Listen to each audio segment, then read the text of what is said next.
अरे रोनी, चल बेटा, देर हो रही है। कब से अपने कमरे में बैठा है?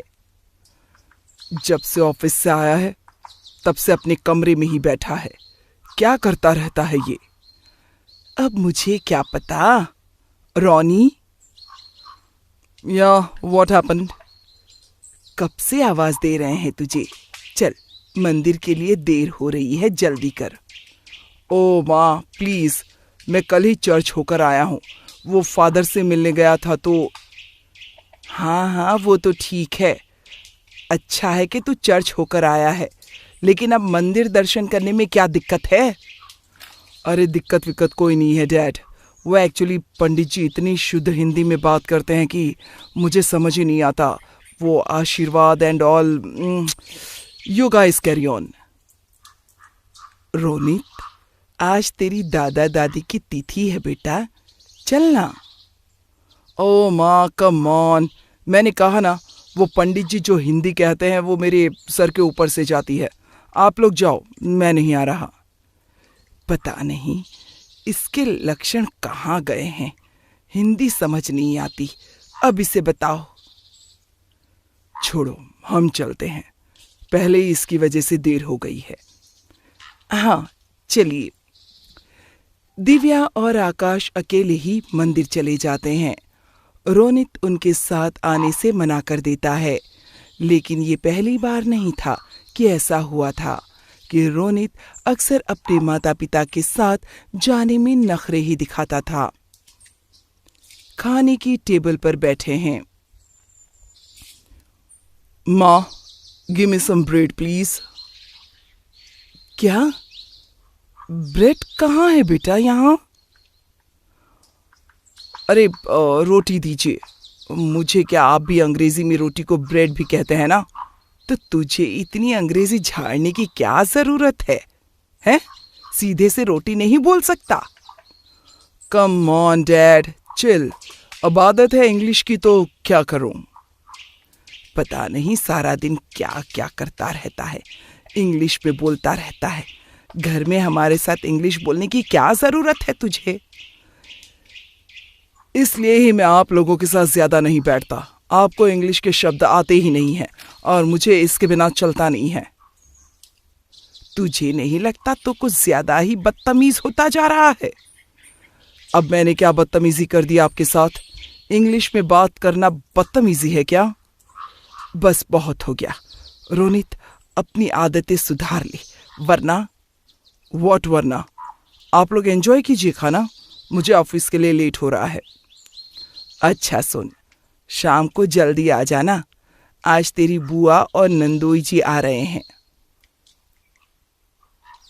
मेरा उन लोगों से क्या लेना देना?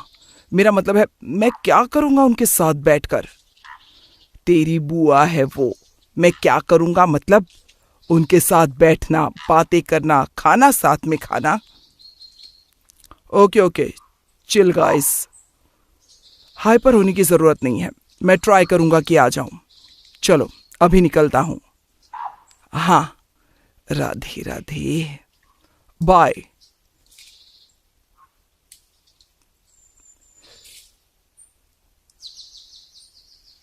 ये राधे राधे का जवाब बाई से देता है। पता नहीं क्या हो गया है आजकल की पीढ़ी को। संस्कार नाम की चीज ही नहीं रही है। सही कहा आपने, ना संस्कार और ना ही बोलने की तमीज। पता नहीं क्या कहते रहते हैं। चिल चिल, गाइस गाइस, बडी, ब्रो, मॉम। पता नहीं क्या हो गया है आजकल के बच्चों को। दिव्या और आकाश को रोनित का बर्ताव कुछ खास पसंद नहीं था। हालांकि रोनित बदतमीज नहीं था, लेकिन वो वैसा भी नहीं था जैसे दिव्या और आकाश को पसंद हो। बड़ों के साथ बात करने में वो अक्सर अंग्रेजी का प्रयोग करता, जिससे वो बदतमीज ही लगता था। अरे भाभी, रोनित अभी तक आया नहीं है? बस आता ही होगा, ऑफिस में कुछ काम आ गया होगा, इसलिए शायद लेट हो गया है। अभी तो कितना बड़ा हो गया है, ऑफिस भी जाने लगा है, पर मुझसे तो मिलता ही नहीं। बचपन में तो चिपक जाया करता था अपनी बुआ से, कि मत जाओ मत जाओ, और अब देखो कई कई दिन हो जाते हैं, शक्ल भी नहीं दिखाता। इससे कहा भी था कि आ जाना, अभी तक नहीं आया। इस लड़के को हमारी बात समझ में कहाँ आती है। हेलो गाइस, ये लो आ गया रोनू। ओ कम ऑन बुआ, don't call me Ronu, please please call me Ronnie.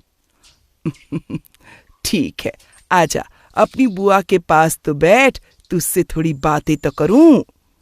जा बैठ, जाकर बैठ। ओके, और क्या चल रहा है ऑफिस में, सब ठीक है ना? Everything is perfect like chill.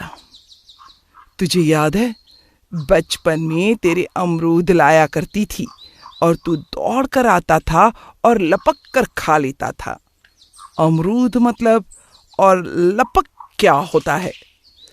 तुझे अमरूद नहीं पता जो तू बचपन में खाता था? अमरूद को इंग्लिश में बताइए ना, आई डोंट अंडरस्टैंड।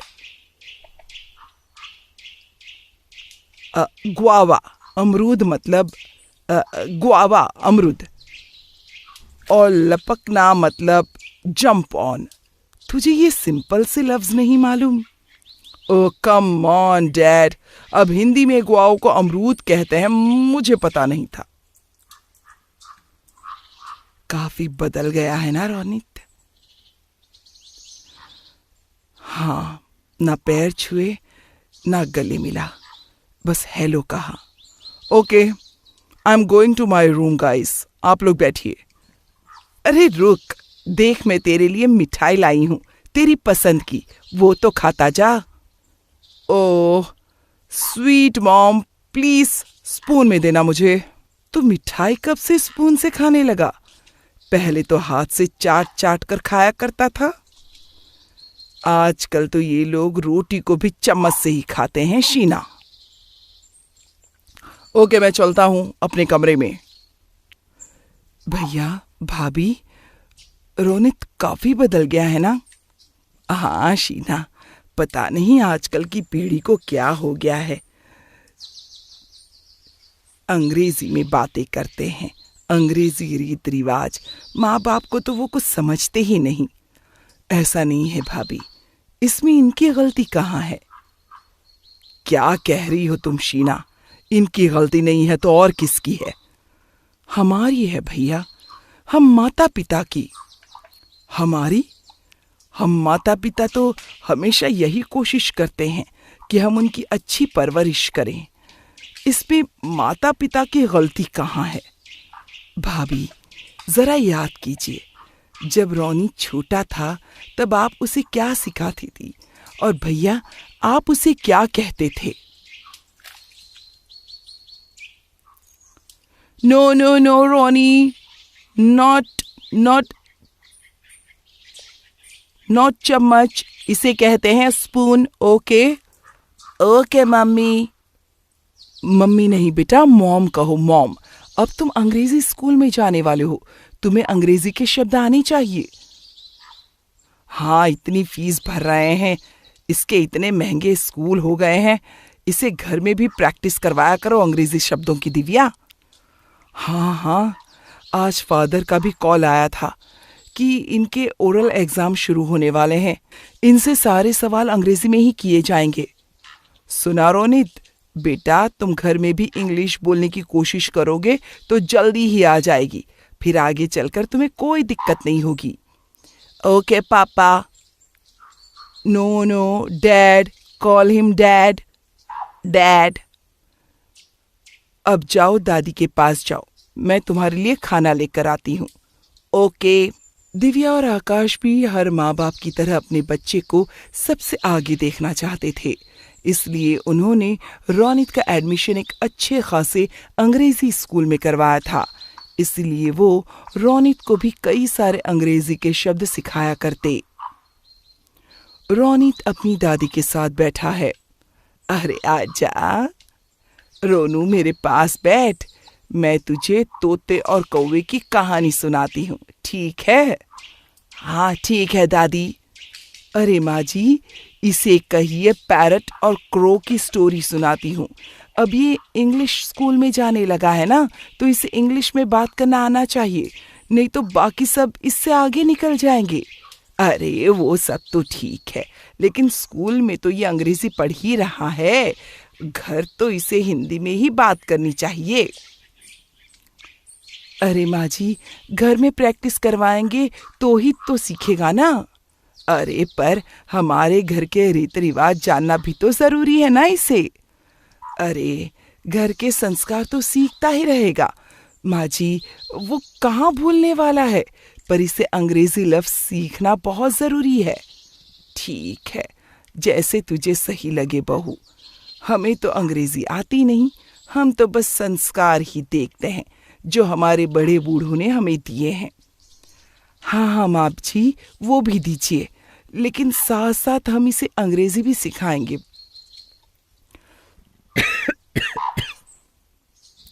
रोनी, अब ये लो खाना, अब इसे स्पून से खाओ ठीक से।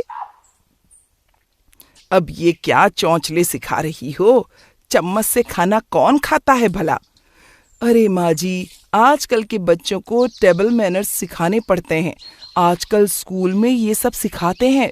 बहू, मेरी एक बात याद रख, इंसान चाहे कितना भी आसमान में उड़े, ऊंचाइयों को छू ले, लेकिन उसे अपनी जमीन को नहीं भूलना चाहिए। अरे माँ जी, ये सब पुरानी बातें हो गई हैं। रोनी, तू देख, इस तरह से खा, ये रहा स्पून, ये रहा फोक। दिव्या और आकाश अपनी जगह पर गलत नहीं थे, क्योंकि वो बस अपने बेटे के भविष्य को देख रहे थे कि कहीं वो किसी से पीछे न रह जाए, इसलिए उसे बेस्ट से बेस्ट देना चाहते थे। लेकिन उसकी सास की बात भी गलत नहीं थी। बच्चों को घर में वैसा ही माहौल मिलना चाहिए जैसा उनके बड़े बूढ़े करते आए हैं। दादी, ये देखो, आज मुझे पोएम में स्टार मिला है। अरे वाह, ये बहुत अच्छी बात है। भगवान करे तू हमेशा आगे बढ़े, तेरे गुरु भी इतने अच्छे हैं ना, तुझे इतना कुछ सिखाते हैं। उन्हें भी प्रणाम करना चाहिए और माता पिता को भी प्रणाम करना चाहिए। दादी, हमारे स्कूल में गुरु नहीं है, फादर हैं, और मॉम कहती हैं सबसे हेलो कहना चाहिए। ये प्रणाम क्या होता है? फादर भी गुरु ही है रोनू, और सबको प्रणाम करना ही चाहिए, यही हमारे देश की संस्कृति है। पर ये तो हमें नहीं पढ़ाया गया है, लगता है आपको कुछ भी नहीं आता। हाँ बेटा, हमें कुछ नहीं आता, ये अंग्रेजी बोलना, उठना बैठना कुछ भी नहीं, लेकिन हमें इतना पता है कि हमारे देश की, हमारे परिवार की संस्कृति क्या है, कैसे हम सबसे मिलते हैं, कैसे हम बड़ों का आदर करते हैं। मुझे डर है कि कहीं अंग्रेजी सीखते सीखते तो ये सब ना भूल जाए। कावेरी की चिंता भी अपनी जगह सही थी, लेकिन आजकल के कल्चर को देखते हुए दिव्या और आकाश रोनित को बस यही सिखा रहे थे कि अंग्रेजी आना कितना ज़रूरी है, और जो अंग्रेजी बोलता है वही बेस्ट होता है। अरे वाह दिव्या, रोनी तो कितनी अच्छी अंग्रेजी बोलता है। अरे हाँ, हम घर में भी इसके साथ अंग्रेजी में ही बातचीत करते हैं, सारे लफ्ज़ अंग्रेजी में ही बोलते हैं, तो इसकी इंग्लिश काफ़ी ज़्यादा अच्छी हो गई है। चलो अच्छा है, आजकल तो स्कूल में इंग्लिश में ही बात करते हैं, इसलिए तो बच्चों को इंग्लिश आना बहुत ज़रूरी है आजकल। अरे इसीलिए तो हमने रोनित को पहले से ही यही आदत डाली है, जिससे वो किसी से पीछे न रह जाए। मैं भी यही सोच रही हूँ कि चिंटू को किसी अच्छे स्कूल में ही डालूं, जहाँ वो अच्छे से इंग्लिश बोलना और मैनर्स सीख जाए। यहाँ रहकर तो वो आगे नहीं बढ़ सकता। हाँ हाँ, बच्चों का भविष्य भी तो देखना है ना, आगे चलकर उन्हें यही सब तो काम आने वाला है। आजकल इंग्लिश ना बोलने वालों का सब कैसे मजाक बनाते हैं। इसीलिए तो मैं सोच रही हूँ चिंटू को किसी बड़े अंग्रेजी स्कूल में डाल दूँ। लेकिन वीना, चिंटू तो काफ़ी अच्छा है पढ़ाई में, उस दिन मुझे हिंदी में कविता भी सुना रहा था। अरे इसीलिए तो माँ जी, उसकी हिंदी जितनी अच्छी है उसकी इंग्लिश उतनी कमज़ोर है। लेकिन बेटा, सेब को एप्पल कहो या सेब, रहेगा तो वो सेब ही ना। बहू, ज्ञान होना जरूरी है, भाषा पर इतना जोर देना सही नहीं है। अरे माँ जी, आजकल तो छोटे छोटे बच्चे अंग्रेजी बोलते हैं। स्कूल में टीचर भी उनके साथ अंग्रेजी में ही बात करती हैं। ऐसे में बच्चों को अंग्रेजी ना आए तो शर्म की बात होगी ना। हाँ माँ जी, आजकल स्कूल में एडमिशन देने से पहले बच्चे का और माता पिता का भी इंटरव्यू लिया जाता है। अब सोचिए ऐसे में कितना ज़रूरी है इंग्लिश आना। मैं तो बहुत सोच चुकी इस बारे में, लेकिन अब आज के माता पिता को सोचना चाहिए। क्या सोचना चाहिए माँ जी? यही कि ज्ञान की कोई भाषा नहीं होती। हम बच्चों को बचपन से यही सिखा रहे हैं कि इंग्लिश कितनी ज़रूरी है, लेकिन ये नहीं सिखा रहे हैं कि आपके घर में जो भाषा बोली जाती है उसका ज्ञान होना भी ज़रूरी है। हम उन्हें चम्मच से खाना और टेबल पर खाना खाना सिखा रहे हैं, लेकिन ये क्यों नहीं बता रहे हैं कि हाथ से खाने से और नीचे बैठकर खाना हमारी संस्कृति है। मुझे कोई दिक्कत नहीं है अंग्रेजी भाषा के ज्ञान से, ये बच्चों के लिए बहुत ज़रूरी है, लेकिन मैं इस बात से बिल्कुल भी सहमत नहीं हूँ कि बच्चों को अपनी संस्कृति और संस्कार से दूर रखा जाए। उन्हें राधे राधे बुलवाने की जगह हम सब उन्हें घर में भी बाय कहना सिखाएं। उन्हें प्रणाम कहने की जगह गुड मॉर्निंग कहना सिखाएं। ऐसा नहीं माँ जी, हम बच्चों को घर में प्रैक्टिस करवाएंगे नहीं तो वो सीखेंगे कैसे? अगर वो स्कूल में भी वही सीखते हैं और घर में भी, तो उनकी परवरिश का वो हिस्सा बन जाता है। स्कूली ज्ञान से बच्चा वंचित नहीं रहना चाहिए, लेकिन घर के संस्कार भी उसमें होने चाहिए। बच्चे को मैनर्स सिखाना कौन सी बुरी बात है माँ जी? कोई बुरी बात नहीं वीना, लेकिन बच्चों को आदर करना, इज्जत करना, हमारे तीज त्योहारों के बारे में सिखाना और उन्हें घर जैसा माहौल देना भी ज़रूरी है। आजकल के माता पिता घर में माता पिता कम टीचर ज़्यादा बने हुए हैं। पहले दादा दादी कहानियाँ सुनाकर बच्चों को अपने धर्म से परिचित करवाते थे। आज वो स्टोरी सुनना पसंद करते हैं, वो भी अंग्रेजी में। माँ जी, आप चिंता मत कीजिए, बच्चे घर में ही तो रहते हैं, वो ये सब कभी नहीं भूलेंगे। ये सब तो उन्हें आता ही है। ईश्वर करे ऐसा ही हो बहू। जब रोनित बड़ा होगा तो शायद हम नहीं होंगे, लेकिन उम्मीद करती हूँ कि तुम्हारा कहा हुआ ये वाक्य सच हो कि बच्चे संस्कार कभी नहीं भूलते।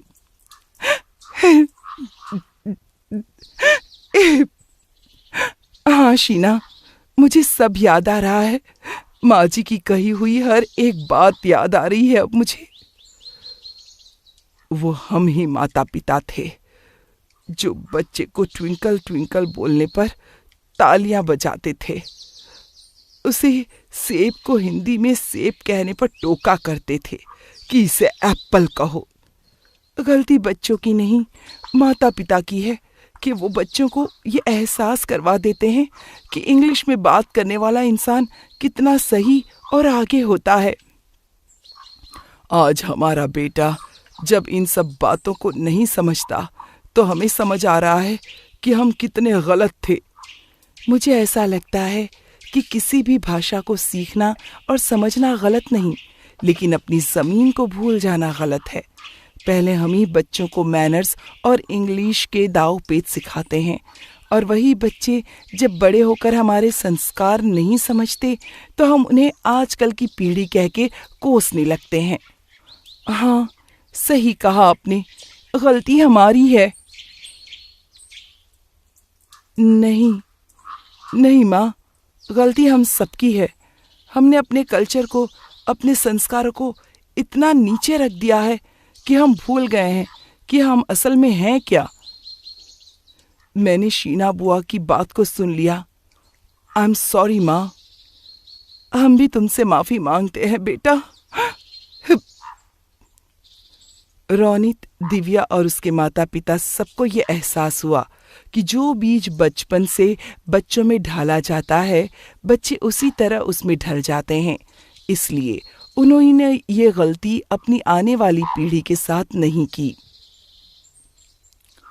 रोहन, आपने एप्पल खा लिया?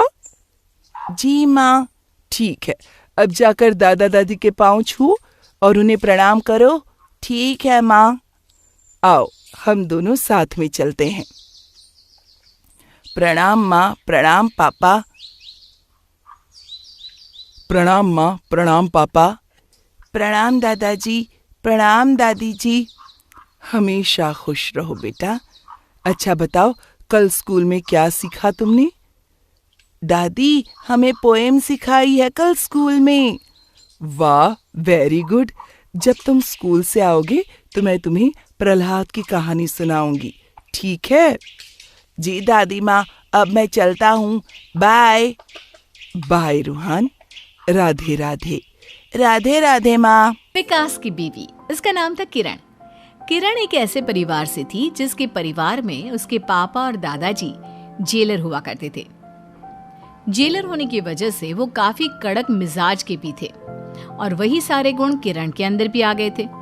अब जब किरण शादी के बाद अपने ससुराल में रहने लगी तो उसका ये कड़क मिजाज अपने सास विमला और ससुर घनश्याम प्रसाद पर कुछ ज्यादा ही भारी पड़ रहा था। बहू, चल मंदिर चलकर पूजा करते हैं। खबरदार, जो इस घर से कदम भी बाहर रखा। क्या हुआ? मम्मी से ऐसे क्यों बात कर रही हो? वो इसलिए क्योंकि मैंने कह दिया। अरे लेकिन तुम्हारा कहने से क्या होता है? क्यों? क्यों मेरे कहने से कुछ नहीं होता? मेरे दादाजी अंग्रेजों के जमाने के जेलर थे। अरे तो इसमें हम क्या करें अगर तुम्हारे दादाजी अंग्रेजों के जमाने के जेलर थे? उनके हाथ का डंडा देखकर सारे कैदी चुपचाप घर में बैठे रहते थे।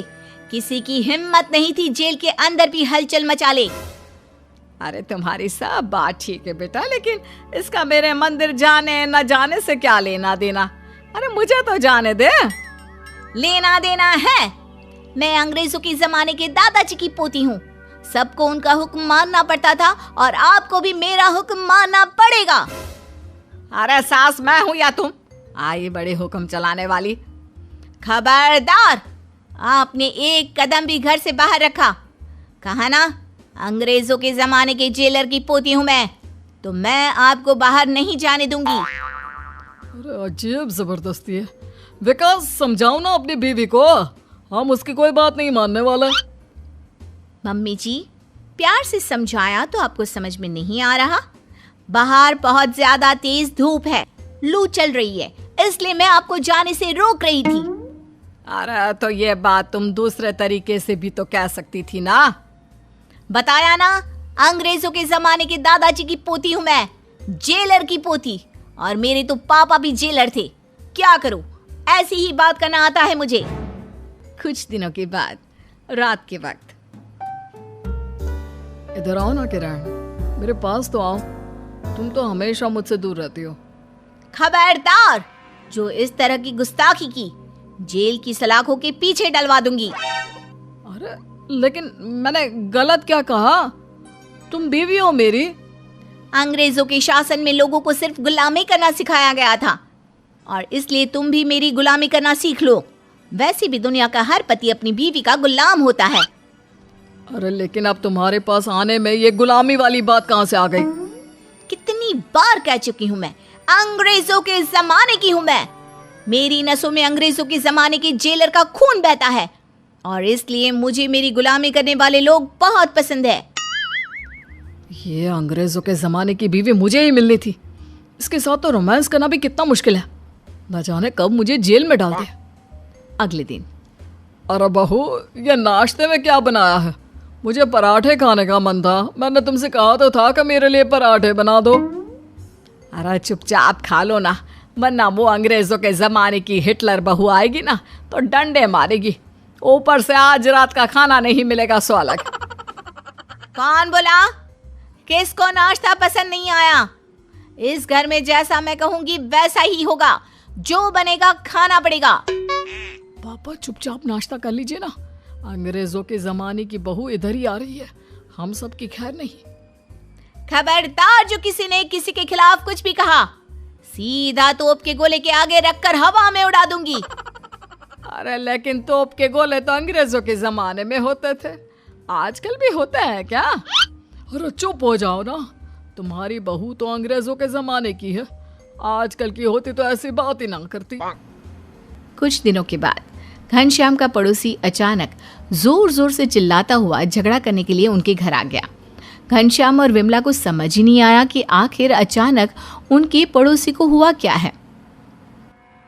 जरा बाहर आइए घनश्याम जी, देखिए आप लोग पड़ोसी हैं या मुसीबत। अरे आपको तो इस मोहल्ले में रहने देना ही नहीं चाहिए। अरे लेकिन हुआ क्या है भाई साहब, आप इतना गुस्सा क्यों कर रहे हैं?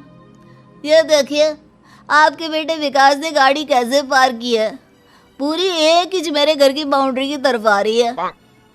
अरे यह कोई लड़ाई करने की बात थोड़ी ना है, और इससे क्या फर्क पड़ता है भाई साहब? अरे कैसे फर्क नहीं पड़ता, आपकी गाड़ी आपकी बाउंड्री के अंदर रखी है ना, हमारे घर में क्यों घुसा रहे हैं? अरे अंकल जी अभी मैं साइड में कर देता हूँ, इसमें इतना झगड़ा करने वाली क्या बात है? और आए दिन आपकी छत से कपड़े उड़ उड़ कर हमारी छत पर आ जाते हैं, उसका क्या? अरे कभी कभार जोर से हवा चल जाती है, कपड़े उड़ जाते हैं, कोई बात नहीं, हम अगली बार से ध्यान रखेंगे। नहीं नहीं ऐसा नहीं चलेगा, आप लोगों की वजह से हमें बहुत परेशानी होती है। अरे ये तो छोटी छोटी बातें हैं, चलती रहती हैं, मुझे नहीं लगता कि हमें इस बात पर झगड़ा करना चाहिए। और आपकी बहू इतना तेज म्यूजिक चलाकर गाना सुनती है, उसका क्या है? जरा समझाइए अपनी बहू को, मोहल्ले में बहू की तरह रहा करे। भला अच्छा लगता है क्या इतना तेज तेज गाना सुनना? अरे भाई साहब बहू के बारे में कुछ मत कहिए, वरना आपको लेने के देने पड़ जाएंगे। देखा, अब आप मुझे धमकी भी दे रहे हैं। अरे धमकी नहीं दे रहे हैं, सच्चाई बता रहे हैं। पता नहीं आपको हमारी बहू रानी के बारे में, अगर आपने कुछ भी कहा ना तो तोप के गोले से उड़ा देगी। अरे अरे आप तो मुझे जान से मारने की धमकी दे रहे हैं, मैं पुलिस को बुलाऊंगा। तभी वहां पर किरण आ जाती है। कौन बुला रहा है पुलिस को? जरा मुझे भी तो पता चले, किसको फांसी के तख्ते पर लटकने का शौक है? ये क्या कह रही हो? और तुम होती कौन हो फांसी के तख्ते पर लटकाने वाली? अब आपको पता चलेगा ये होती कौन है।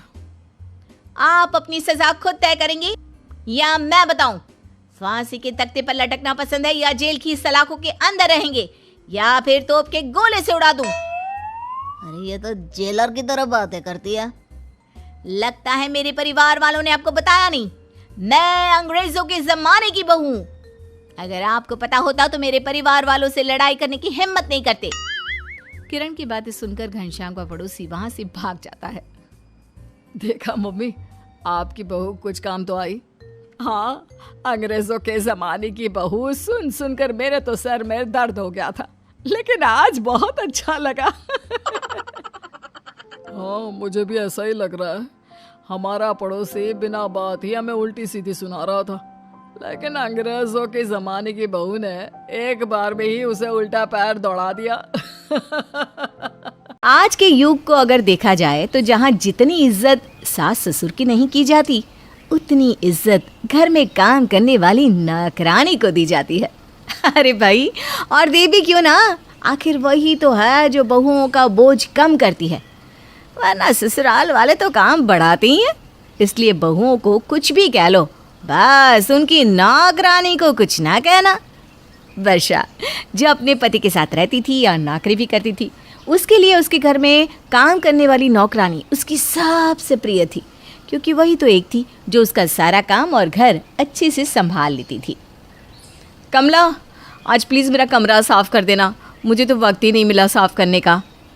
अरे कोई नहीं दीदी, मैं कर लेगी, आप जाओ। Thank you. मैं शाम को आते वक्त तुम्हारे लिए बर्गर ले आऊँगी। हाँ, तुम्हें पसंद है ना? हाँ, और ना वो फ्रेंच फ्राइज भी दीदी। हाँ ठीक है, ले आऊँगी। और शाम का खाना भी बना देना, आज दीपक भी ऑफिस से जल्दी आने वाले हैं। ठीक है दीदी। वर्षा कमला को काफ़ी अच्छी तरह से रखती थी। कमला को भी वर्षा के घर काम करना पसंद था, क्योंकि वर्षा उसे पगार तो अच्छी देती ही थी, ऊपर से काफ़ी सारी चीज़ें लेकर भी दिया करती थी। कमला वर्षा के घर करीब 2 सालों से काम कर रही थी और सारा काम अच्छे से संभाल भी लेती थी। पर आज कमला ने वर्षा से कुछ ऐसा कहा जिसे सुनकर वर्षा काफ़ी टेंशन में आ गई। ये तो क्या कह रही है कमला? तू काम छोड़ रही है? हाँ दीदी, मेरी शादी होने वाली है ना, तो मेरे को काम तो छोड़ना ही पड़ेगा। पर शादी के थोड़े वक्त के बाद फिर से काम शुरू कर देगी मैं। और तब तक मैं क्या करूँगी? तू जानती है ना मैं जॉब करती हूँ, मुझे घर के काम और खाना बनाने के लिए कोई तो चाहिए ना। मैं समझती है दीदी, पर मैं क्या करेगी? अब 3-4 महीने में काम फिर से शुरू कर देगी बोल रही है ना, पक्का दीदी? 3-4 महीने तक मैं कैसे संभालूंगी सब कुछ? आपको ये टेम्परवारी रख लो ना दीदी, मैं आ जाएगी तो उसे हटा देना। ठीक है, चल देखती हूँ कुछ कोई अच्छी काम वाली मिल जाए तो। दीदी मैं जल्दी आएगी, अब फिक्र न को करूँ। कमला के जाने के बाद वर्षा ने काफ़ी सारी नई काम वालियों को पूछा, पर किसी के कुछ नखरे तो किसी के कुछ। पर जब उसने इमली से बात की तो वर्षा को वो काफ़ी सही लगी और उसने इमली को काम पर रख लिया। इमली, ये ले, तेरे लिए पानी पूरी है, खा ले फिर काम कर, ठीक है? दीदी आप कितने अच्छे हैं, मुझे बहुत मज़ा आता है आपके घर काम करने में। अच्छा, चल अच्छा है तो यहाँ सेट हो गई है। वैसे तो कमला ने कहा था कि वो जल्दी ही वापस आ जाएगी, पर अब 1 साल हो गया है वो आई नहीं। लगता है अब तुझे ही यहाँ काम करना पड़ेगा। इसका मतलब दीदी आपने मुझे परमानेंट रख लिया? हाँ, ऐसा ही समझ ले। चलो फिर तो मैं ये पानी पूरी खा ही लेती हूँ। वर्षा ने इमली को कह तो दिया कि अब से वो परमानेंट है यहाँ, पर उसके कुछ दिन बाद ही कमला वापस आ गई। अब वर्षा को दोनों को हैंडल करना मुश्किल हो रहा था। आप ऐसे कैसे कर सकती हो दीदी? मैंने आपको बोला ही था ना कि मैं आएगी वापस। अरे पर तू आई तो नहीं ना। 1 साल तक तो मैंने इमली को रख लिया, और वो भी अच्छा काम करती है, सारा घर संभाल लेती है। कहाँ अच्छा काम करती है दीदी? ये देखो मैं दिखाती है आपको, ये देखो जाले ऐसे पड़े हैं ऐसे ऊपर, टेबल भी अच्छे से साफ नहीं किया है। अरे खाना, ये कोई खाना बना है दीदी? बिल्कुल स्वादिष्ट नहीं है, फीका है एकदम। मैं होती थी तो कितना अच्छा खाना आपको खिलाती थी। अब देखो आप कितने कमज़ोर हो गए ले दीदी। अरे नहीं कमला, इमली भी बहुत अच्छा खाना बनाती है और घर का काम भी अच्छा करती है। हाँ दीदी अब तो आपको वही चच्ची लगेगी। आप भूल गए लिए क्या कि मैं और आप बैठ के कैसे गप्पे मारते थे? अरे कमला रो मत, ठीक है मैं इमली से बात करती हूँ कि तू काम पर वापस आना चाहती है बस। हाँ दीदी करो बात। कमला के आ जाने से वर्षा धर्म संकट में पड़ गई थी। उसने कमला को तो कह दिया कि वो इमली से बात करेगी, पर जब वो इमली से बात करने लगी तो ये कैसी बात कर रहे हो दीदी आप? अभी कुछ दिन पहले ही तो आपने कहा था कि मैं ही इधर परमानेंट काम करेगी। मैं तो आपको अपनी बड़ी बहन मानती हूँ, आप मेरे साथ ऐसा कैसे कर सकते हो? हाँ मैं जानती हूँ इमली, पर वो कमला ना मेरी पुरानी काम वाली है, बहुत टाइम उसने यहाँ काम किया है। क्या खाक काम किया है दीदी? मैं जब यहाँ आई तो कुछ भी साफ़ नहीं था, सब कुछ गंदा रखती थी। वो रसोई भी मैंने कितने अच्छे से साफ़ की है। और तो और ये देखो आप कितने तंदुरुस्त हो गए हो, पहले तो कितने कमज़ोर लगते थे। अरे कहाँ फंस गई, ये दोनों तो एक दूसरे के लिए बिल्कुल एक जैसा ही बोल रही हैं। दोनों में से किसे ना कहूँ और किसे। अरे इमली ऐसा नहीं है, कमला सच में बहुत अच्छा काम करती थी और मेरा पूरा घर वही संभालती थी। हाँ दीदी, अब तो आपके पुराने सहेले वापस आ गए, तब मेरे पेट पे लात मार रहे हो। मैं आपको बड़े बहन मानती थी, अब मेरे साथ ऐसा करोगे सोचा नहीं था। अरे ऐसा नहीं है इमली, तू रो मत, करती हूँ मैं कुछ। वर्षा ने कमला और इमली दोनों से बात करने की कोशिश की, पर दोनों मानने को तैयार नहीं थी। अब उसे समझ में नहीं आ रहा था कि दोनों को कैसे समझाए, और वो ये सोच ही रही थी कि कमला दूसरे दिन से काम पर आ गई। अरे कमला तुम यहाँ? अरे दीदी आपने तो कहा था ना कि मैं इसको निकाल देगी, तू आ जाना काम पे। आप मुझे क्यों निकालेंगी काम से दीदी? आपने तो कहा था आप इसे मना करेगी काम पे आने से। वर्षा दीदी ऐसा बोल ही नहीं सकती, वो मुझे काम पे से निकाल नहीं सकती, समझी? तो वो मुझे भी निकाल नहीं सकती, समझी? उन्होंने मुझसे कहा कि वो तुमसे बात करेंगी। तो मुझसे बात की ना, कि वापस आजा काम पर, इसको निकाल रही लिए मैं। अरे देखो, तुम दोनों मेरी बात सुनो। दीदी मैं जानती है ये जबरदस्ती यहाँ काम कर रही लिए ना। मैं या फिर तू जबरदस्ती यहाँ आ गई है वापस? मैं इधर 2 साल से काम कर रही थी, दीदी के पास तो मैं ही काम करेगी। तूने अपना काम छोड़ दिया था और मैंने संभाला है सब कुछ यहाँ पर। चल निकल तू यहाँ से। तू जाती है या फिर मैं क्या, तू क्या कर लेगी? प्लीज प्लीज तुम दोनों चुप हो जाओ। मेरी आंखों में तो आंसू ही आ गए तुम दोनों को मेरे घर काम करते देख। इसलिए मैं तुम दोनों से एक बात कहना चाहती हूँ, फिर तुम डिसाइड करना कि कौन यहाँ काम करेगा। हाँ दीदी बोलो ना। दीदी आप बोलिए तो सही, काम तो मैं ही करेगी इधर।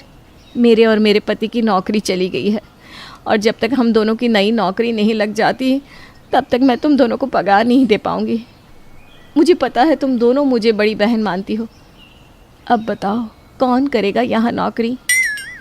अरे पगार बिना इतना काम कौन करेगा? मैं ही निकल लेती हूँ। पैसे नहीं और इतनी मेहनत? नहीं मैं ही खिसक लेती हूँ इधर से। दीदी मैं किसी का ना काम नहीं छीनने को चाहती, अब इसी से काम करवा लो। अरे नहीं, ये इधर पहले से काम करती आई है। दीदी आप इसी को रखो, मैं तो अभी आई हूँ ना। नहीं इमली तू कर ले काम, मेरे को 1-2 और घरों के भी काम है, मैं चलती है दीदी। अरे सुन तो दीदी, मैं ये बोल रही थी कि मेरी भी शादी की बात चल रही है, मैं भी काम छोड़कर जाने ही वाली थी। आप कोई और रख लो ना, मैं चलती है। हाँ दीदी आप ध्यान रखना अपना। अरे सुनो तो सही दोनों। हेलो सुनीता, तू आ जाना कल से काम पे। हाँ मेरी जो मुसीबत थी ना अब तो वो सॉल्व हो गई है। कमला बहुत ही चालाक नौकरानी थी। वो जिस घर में जाती उस घर की खुशियों में आग लगा देती थी।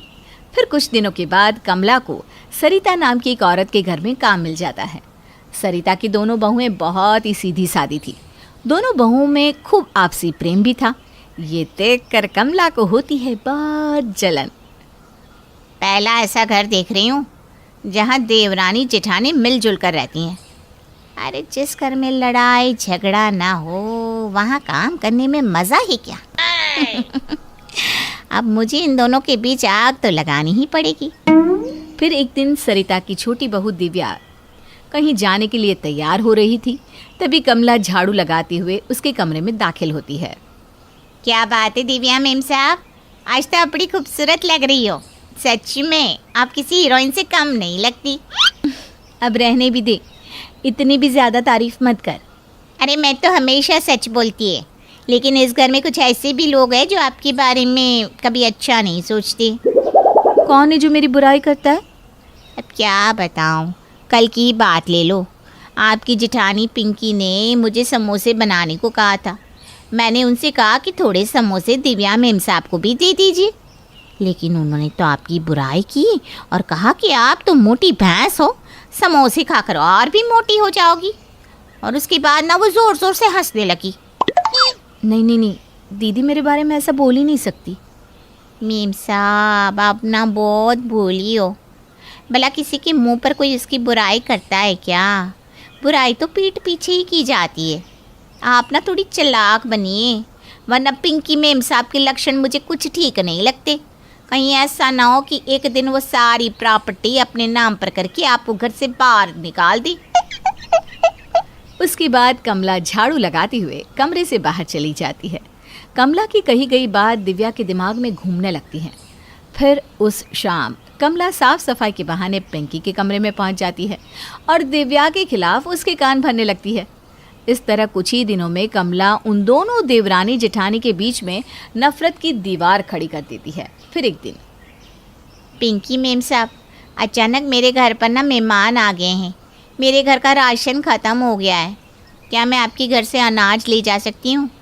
आप इस घर की बड़ी बहू हो ना, अब जो कहोगी इस घर में वही होगा, इसीलिए मैं आपसे परमिशन लेने आई हूँ। अपनी तारीफ सुनकर पिंकी हो जाती है खुश। हाँ तूने सही कहा, मैं इस घर की बड़ी बहू हूँ, यहाँ सिर्फ मेरी ही चलेगी। जा, तुझे जितना अनाज लेकर जाना है ले जा। ये सुनकर कमला बहुत खुश होती है। उसके बाद वो दिव्या के कमरे में जाकर कहती है, मेम साहब, आज ना मेरे घर पर बहुत सारे मेहमान आए। मेरे पास कोई अच्छी साड़ी नहीं है। पहले तो मैं सोच रही थी पिंकी मेम साहब से साड़ी मांग लूँगी, लेकिन फिर मेरे को ख्याल आया कि इस घर में सबसे अक्लमंद और दयालु तो सिर्फ आप हो, इसीलिए मैं मदद मांगने आपके पास आई हूँ। दिव्या भी कमला की चिकनी चुपड़ी बातों में आकर उसे अपनी 2 महंगी साड़ी दे देती है। उस दिन के बाद से कमला दोनों बहुओं को अपनी बातों के मीठे जाल में फंसाकर उनसे तरह तरह की चीज़ें लेने लगती है। फिर एक दिन पिंकी का पति राजीव घर के खर्चे का हिसाब कर रहा था। अरे ये क्या पिंकी, इस महीने राशन पर हमारे दुगने पैसे खर्च हो गए। आखिर इतना खाना कौन खा जाता है? पिंकी राजीव को कमला के बारे में नहीं बताना चाहती थी, क्योंकि वो कमला की नज़रों में महान बनी रहना चाहती थी, इसलिए वो बात को घुमा देती है। उसी शाम दिव्या अपने पति राहुल से नई साड़ियाँ खरीदने के लिए कहती है। ये सब क्या है दिव्या? पिछले महीने ही तो तुमने ढेर सारी साड़ियाँ खरीदी थी। तुम्हारे पास तो अलमारी भर की साड़ियाँ थी। आखिर तुम्हारी सारी साड़ियाँ कहाँ चली गई? कमला ने दिव्या की भी बड़ाई करके उसे चने के जाड़ पर चढ़ा रखा था, इसलिए वो अपनी झूठी शान बरकरार रखने के लिए अपने पति राहुल से झूठ कह देती है कि उसकी साड़ियाँ चूहे कुतर गए थे, इसलिए वो सारी साड़ियाँ उसे फेंक देनी पड़ी। इस तरह कमला अपने शातिर दिमाग के जरिए दोनों बहुओं को बेवकूफ़ बनाकर खूब फ़ायदा उठा रही थी। फिर एक दिन सरिता एक कारपेंटर को घर पर बुलाती है। सरिता उसे पिंकी के कमरे में ले जाती है। देखो, सारा कमरा अच्छी तरह देख लो। मुझे यहाँ पर एक महाराजा बेड और उस कोने पर सुंदर सी अलमारी चाहिए, और हाँ, यहाँ एक अच्छा सा ड्रेसिंग टेबल भी बना देना। क्या बात है, ये बुढ़िया तो अपनी बड़ी बहू के ऊपर खूब खर्चा कर रही है। अभी इस बुढ़िया की मौज लेती हूँ। उसके बाद कमला जल्दी से दिव्या के कमरे में पहुँच जाती है और उसे भड़काना शुरू कर देती है। अच्छा, तो ये बात है, आज मैं मम्मी जी को नहीं छोड़ूंगी। उसके बाद दिव्या गुस्से में पिंकी के कमरे में पहुंच जाती है। ये सब क्या है मम्मी जी? आप दीदी के लिए इतना खर्चा कर रही हो? आखिर मैं भी तो इस घर की बहू हूँ, आप मेरे बारे में क्यों नहीं सोचती? अरे बहू, अचानक तुझे क्या हो गया? इस कमरे से निकलने के बाद मैं तेरे ही कमरे में आने वाली थी। अरे रहने दीजिए मम्मी जी, वो तो मैं यहाँ पर आ गई इसलिए आप बातें बना रही हो। अगर आप इतनी ही ईमानदार होती तो हम दोनों बहू को एक साथ बुलाकर हमारी पसंद पूछती, लेकिन आपको तो सिर्फ अपनी बड़ी बहू ही प्यारी है। ए दिव्या, तू बेवजह बखेड़ा खड़ा कर रही है। चल जा यहाँ से, बेकार में मेरा दिमाग खराब मत कर। तू होती कौन है मुझे यहाँ से निकालने वाली? मैं अच्छी तरह जानती हूँ, तो मम्मी जी की चमची है, इन्हें बहला फुसला कर अपना काम निकालती है। ये सुनकर पिंकी अपना आपा खो बैठती है और बगल में पड़ा डंडा उठा लेती है। अब बोल, क्या बोल रही थी? अरे यह सब तुम दोनों क्या कर रही हो? भगवान के लिए मेरे घर में कोई तमाशा मत करो। दिव्या बहू, मैंने कह दिया ना, तेरे लिए भी अलमारी और बेड बनेगा। अब तू चल यहाँ से। उसके बाद सरिता दिव्या को लेकर वहाँ से चली जाती है। ये देखकर कमला मुंह बना लेती है। तेरी की, इस बुढ़िया ने तो पूरा मजा ही खराब कर दिया। हट। फिर एक रात सरिता अपनी किसी सहेली के घर से लौट रही थी, तभी अचानक उसकी गाड़ी खराब हो जाती है। आसपास कोई रिक्शा या टैक्सी भी दिखाई नहीं देती। सरिता फ़ोन करके अपने बड़े बेटे को वहाँ आने के लिए कहती है। तभी सरिता को ख्याल आता है कि पास में ही कमला का घर है। सरिता वक्त बिताने के लिए कमला के घर पहुँच जाती है, लेकिन सरिता जैसे ही दरवाजे पर पहुँचती है कि तभी उसे कमला के ज़ोर ज़ोर से हंसने की आवाज़ सुनाई देने लगती है। अरे कमला, तेरा दिमाग तो बहुत ही तेज है। तूने दोनों बहुओं को बेवकूफ़ बनाकर उनसे खूब माल लूटा है। अरे तू देखती जा, धीरे धीरे मैं और क्या क्या करती है। हे भगवान, इसे मैं एक भोली भाली नौकरानी समझ रही थी, लेकिन ये तो बहुत ही चालबाज निकली। उसके बाद सरिता चुपचाप वहाँ से चली जाती है। अगले दिन जब कमला सरिता के घर पहुँचती है तो सरिता के घर पर एक दूसरी नौकरानी काम कर रही थी। कमला, हमने तेरी जगह इसे रख लिया है। ये मेरे गांव की लड़की है, तेरी तरह बेईमान और धोखेबाज नहीं है। ये आप क्या कह रही हो मम्मी जी? अरे आखिर मैंने किया क्या है? कल रात को जब तू अपनी सहेली के साथ ठहाके मार मार कर अपनी बड़ाई कर रही थी ना, तब मैंने तेरी सारी बातें सुन ली थी। बस फिर क्या था। ये सुनते ही कमला की नज़र शर्म से झुक जाती है और वो बिना कुछ कहे वहाँ से उल्टे पांव लौट जाती है। कमला के जाने के बाद धीरे धीरे सरिता की दोनों बहू का स्वभाव सामान्य हो जाता है और वो दोनों फिर से पहले की तरह एक दूसरे के साथ मिलजुल कर रहने लगती हैं। दो नौकरी करती तो एक पढ़ाई। अरे दवाई खत्म हो रही है, कोई है जो लेकर आएगा? तभी बड़ी बेटी रिया आ जाती है। हाँ पापा, ये रही आपकी दवाई, अभी खत्म होने में वैसे 2 दिन बाकी है। 2 दिन पहले ना बोले तो कौन सुनेगा?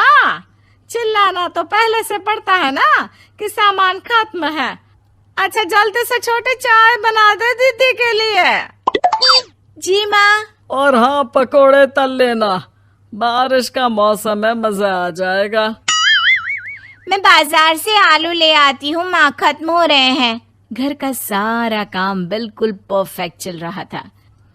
दोनों बेटियां पढ़ाई के बाद नौकरी कर रही थी और छोटी पढ़ाई, पिता की पेंशन और अपना मकान। लेकिन पास की कमला चाची। और रियासिया की माँ, तुम लोगों को कितने सालों से देख रही हूँ, परेशान ही देखा।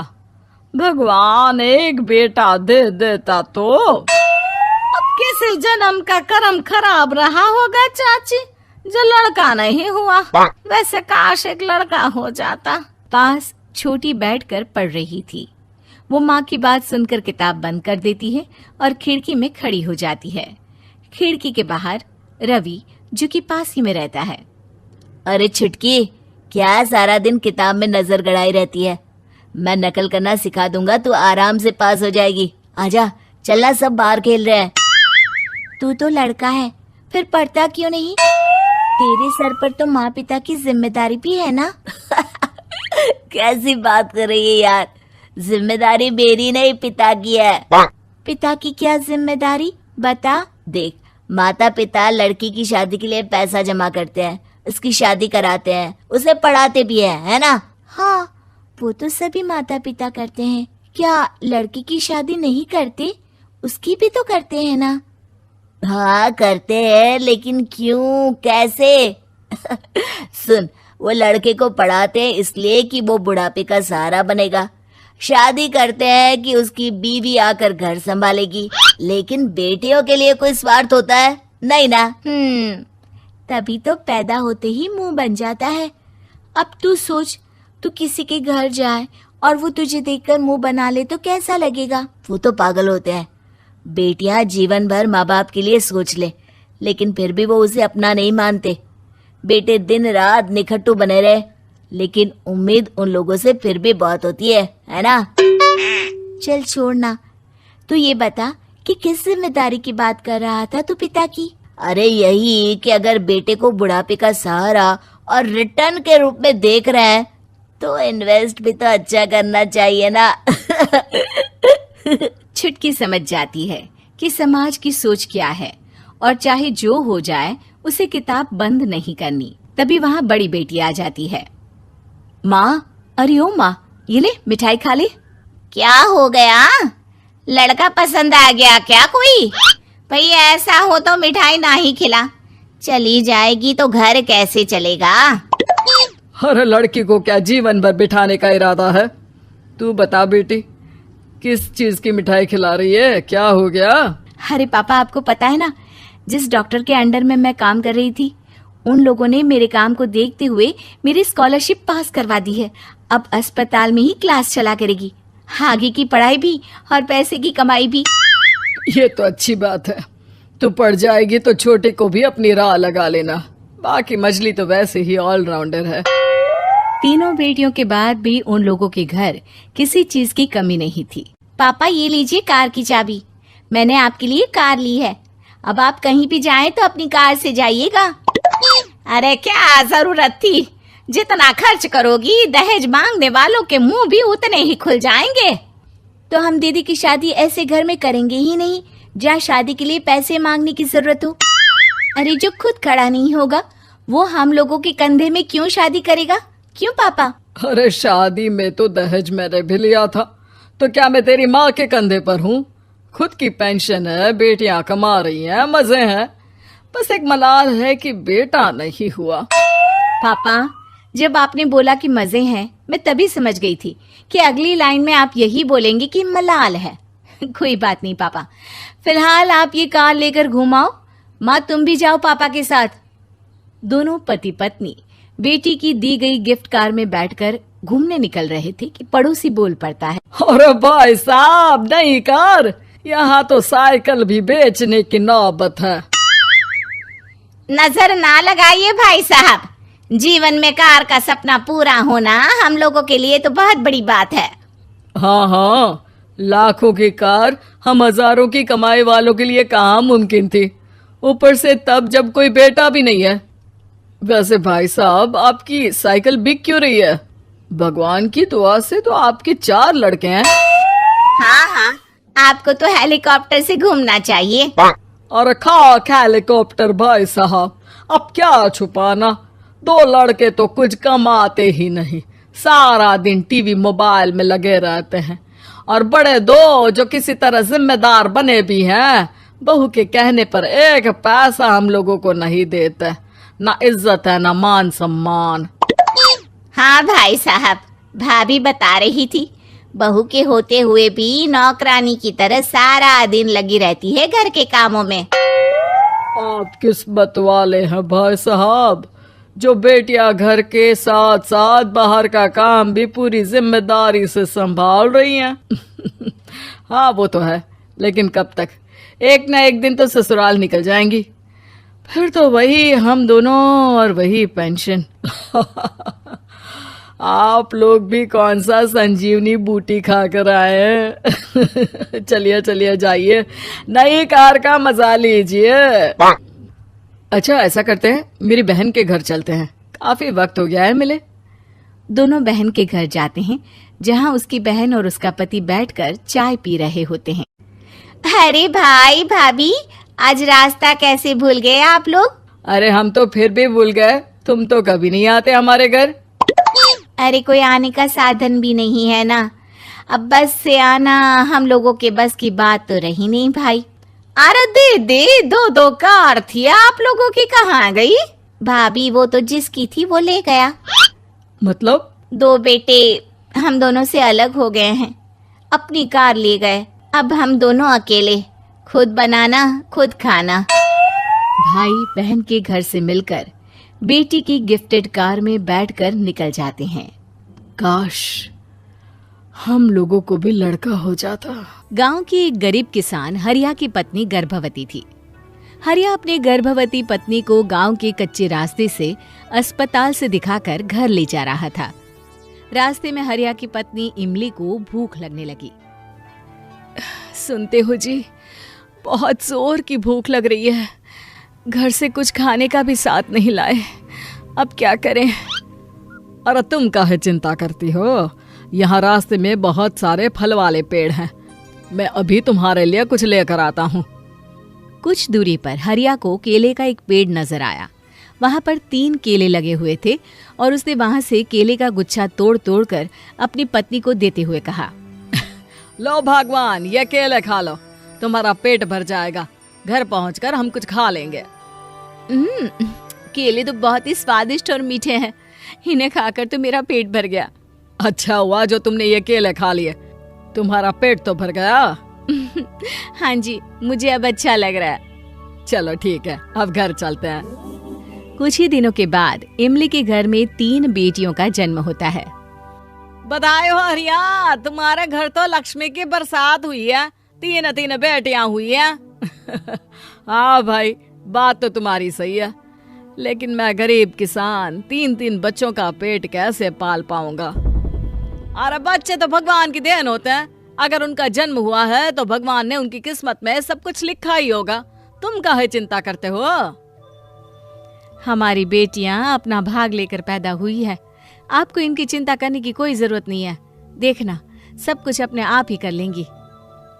अरे भाई ये तो बताओ, नाम क्या रखे हैं अपनी बेटियों के? मैंने तो अपनी बेटियों का नाम धन्ना, मन्ना और अन्ना रखा है। कुछ साल बीत गए और हरिया और इमली की बेटियां अब 10 साल की हो चुकी थी।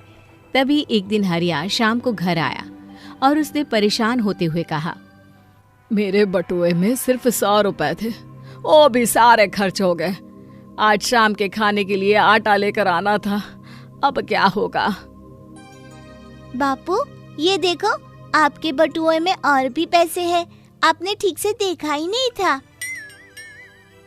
अरे ये क्या कह रही हो धन्ना, मैंने भी तुम्हारे बापू का बटुआ देखा था, उसमें तो कोई पैसे नहीं थे।